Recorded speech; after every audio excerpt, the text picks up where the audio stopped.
In recent times, ladies and gentlemen, African leaders have been championing what I will describe as a new wave of Pan-Africanism, an ideology that seeks to unite the continent under a common vision of economic, political, and social empowerment. This new Pan-Africanism is evident in the recent Paris summit on the new global financial pact, climate change, opposition to the LGBT movement, and a peace mission to Ukraine and to Russia. At the Paris financial summit, African leaders came together to demand a new global financial pact that would address the economic inequalities for the first time between the global north and the south. The leaders called for an end to the debt burden that has been crippling African economies for decades and for an increase in investments in infrastructure and human capital.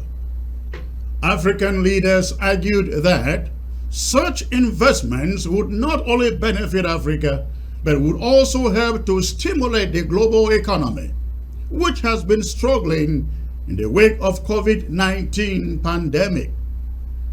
Similarly, African leaders want to be at the forefront. They want to be at the forefront of the fight against climate change, which disproportionately affects the continent. The African Union has been pushing for a more aggressive stance on climate change, calling for developed countries to take responsibility for their historical emissions and to provide financial and technological support to developing countries in their efforts to mitigate and adapt to the impacts of climate change on poorer countries. However,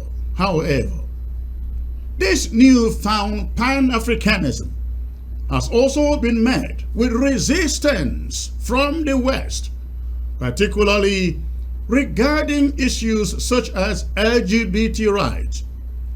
Several African countries have been criticized for their anti-LGBT laws, with some Western countries like the USA, Canada threatening to withhold aid and trade agreements unless these laws are repealed. African leaders have pushed back against this pressure, arguing that the West is attempting to impose its values on African countries and that issues of sexuality should be left to individual countries to decide. African leaders have also been actively involved in peace missions, such as the recent peace mission to resolve the conflict between Ukraine and Russia. African leaders have argued that the continent, ladies and gentlemen, has a unique experience in conflict resolution, having dealt with numerous conflicts over the years, and that this experience can be leveraged to help resolve conflicts in other parts of the world, they say. In light of these recent developments, there are several lessons that the West can learn from Africa's newfound Pan-Africanism, I guess. Firstly, the West needs to recognize that African countries are not passive recipients of aid and support, but rather active agents in their development. African leaders are beginning to demonstrate that they are capable of coming together to push for their own interests, and that the West should engage with them as equal partners rather than simply as aid beneficiaries. If anything that African leaders are saying, it is that the West needs to recognize the importance of respecting the sovereignty and cultural values of African countries.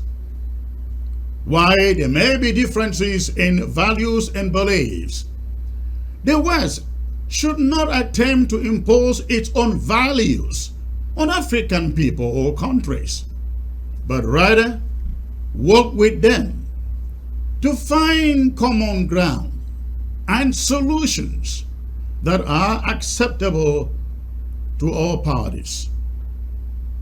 Africa's newfound Pan-Africanism is a positive development that should be embraced by the West. By working together, African and Western leaders can create a more equitable and a just world, one that addresses the economic, social, and environmental challenges that we all face.